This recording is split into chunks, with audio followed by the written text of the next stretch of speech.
এতিয়া আন্দোলন হল 2 কোটি মানুহ আহিব বুলি কলে এজনতো নাহিল আবেদনো মাত্ৰ এজনে কৰিছে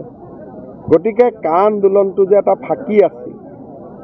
সেই কথাটো অখিল গগৈ লুৰিণ গগৈ গৌৰৱ গগৈ এইবিলাকে মানি ল'ব লাগে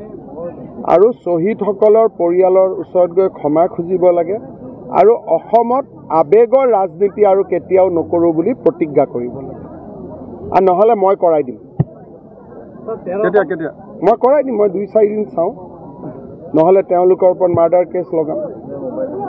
কাৰ ওপৰত এইবিলাক যিবিলাকে আন্দোলন কৰিছিল কাৰণ সত্যৰ ওপৰত আন্দোলন কৰিলে কেছ নহয় অসত্যৰ ওপৰত আন্দোলন কৰিলেতো কেছ হ'ব আপোনালোকেও যোনে যোনে নিউজ কৰিছিল সেইবোৰ আমি এভিডেন্স হিচাপে ল'ম আপোনালোকৰ আগত যোনে ষ্টেটমেণ্ট দিছিল 2 কোটি আহিলে ট্ৰাকবিলাক ৰখি আছে সোমাবই আৰু কালি সেইবিলাক এভিডেন্স হ'ব হয় নহয় এটা নিৰ্বাচনত প্ৰভাৱ পৰিব নেকি লোকসভা নিৰ্বাচনত প্ৰভাৱ পৰিব আৰু আমি 14টা জিকিম 13টাটো জিকিমেই 14ৰ চেষ্টা যোৰহাটত পৰিব নে নপৰে 13টাত যোৰহাট আছে নাই আপোনালোকে উলিয়াব হয় নহয় হ'ব থেংক ইউ